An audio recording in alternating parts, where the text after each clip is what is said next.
Hello, my beautiful souls. Welcome sa ating tarot reading sessions. Keep in mind, general reading po ito. Maaring mag-resonate, maaring hindi. Kunin nyo na lang po kung para sa inyo and leave the rest. Maaring mag-shift na energies or magkabaliktad ang sitwasyon. Kaya kayo na pong bahala kung saan kayo nakalugar sa reading natin. Okay? So, let's see.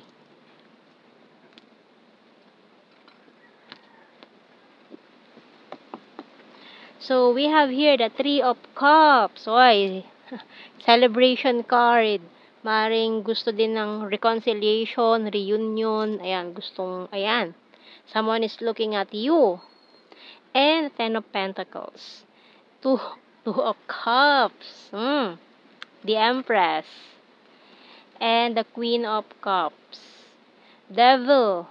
And the Page of Cups. Bottom card natin is the King of Pentacles. So, may energy tayo dito ng Libra, Capricorn. Ayan, so may pagka-long distance situation. This person is looking at you from afar, from a distance. Maring ang kaya lang niyang gawin ngayon is mag-stalk sa'yo, tingnan ka sa malayo, or hanggang tingin lang itong taong to sa'yo. So, yun yung feeling niya. Maring a past person, pwedeng hindi, pero hindi na kayo nag-uusap nito eh. Ayan, pwede naging kayo, pwedeng hindi.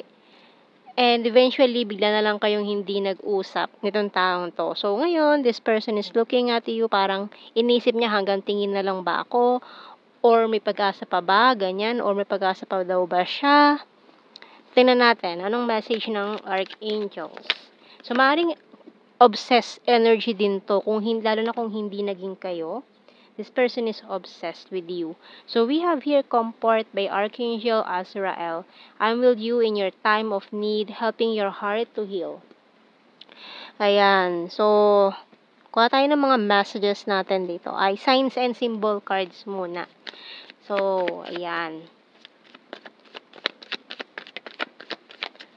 Lantern. Teddy bear. Uy! So, matagal mo na nga itong kilala since childhood days. Ayan, maring childhood sweetheart. Or since childhood crush ka na nitong taong to. We have here telephone, key, mirror. Bottom card is knife. So, medyo hindi maganda yung huling pag-uusap nyo nitong taong to eh. Para nagkasakitan kayo, may mga words na nasabi na hindi maganda, masasakit na salita na nabitawan bago kayo nagkaroon ng no contact situation. So, bago kayo totally hindi mag-usap.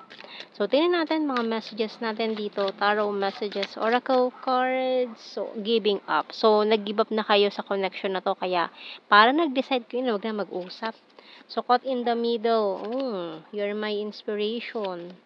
I miss you so much. Feeling left out in the cold. I want to see you this weekend. Pero gusto niya makipagkita eh. Gusto niya mag-meet kayo ulit. Ayan, I want commitment and you're my destiny. Can't sleep thinking of you all night long.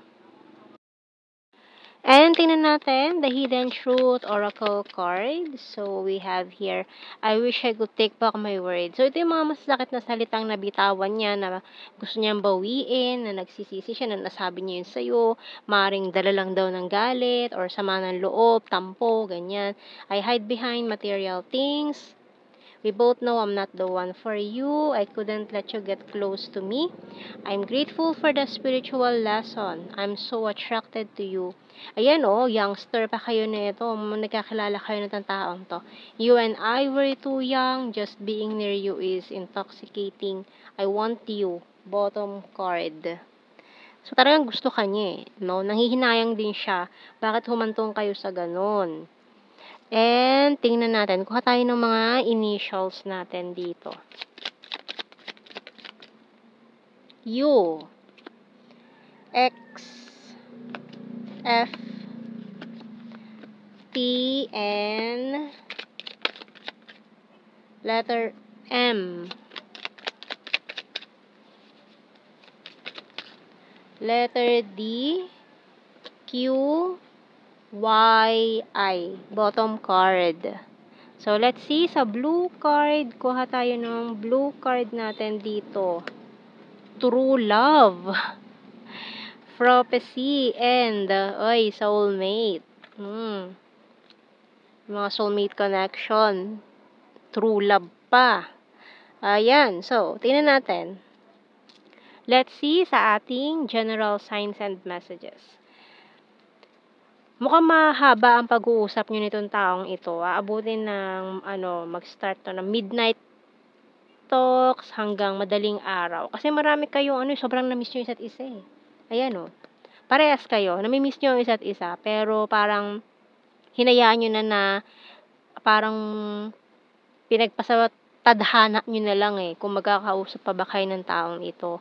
Pero ayan, dahil nga siguro may umiwas, may umalis, may lumayo.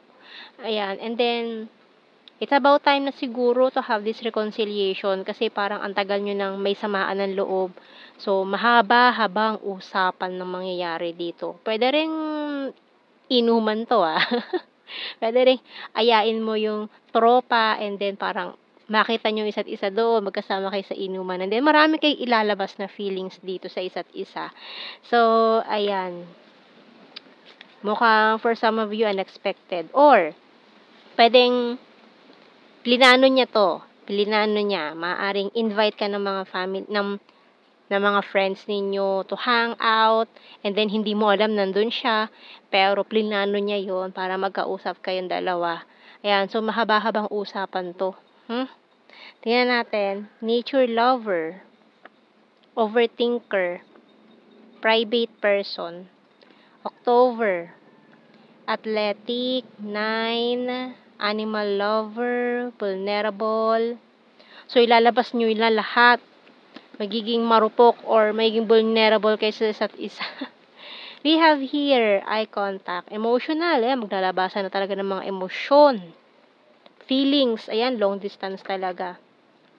Birthmark, Sagittarius, flower farm, killer smile, need more signs. Okay. Lake and summer, full of charisma, popular, sarcastic, fantastic friends. Ayun, so may mga hihingi ng tulong sa mga friends. Number 6, shy at first kasi nahihiya daw siya Ayan, soon. South PH, September, sexy body, soulmate again, flower, peace offering daw. Ayan, very serious and crazy for you. Perfect smile, April. Yan, may mga plastic persons din kasi na nanggulo or nakisawsaw before. Kaya parang nagkawindang-windang. We have here quiet person, trustworthy, and the last card natin, Libra. So, yan ang ating reading, my beautiful souls. Thank you for watching. Take care and God bless. See you in our next reading, guys. Bye-bye.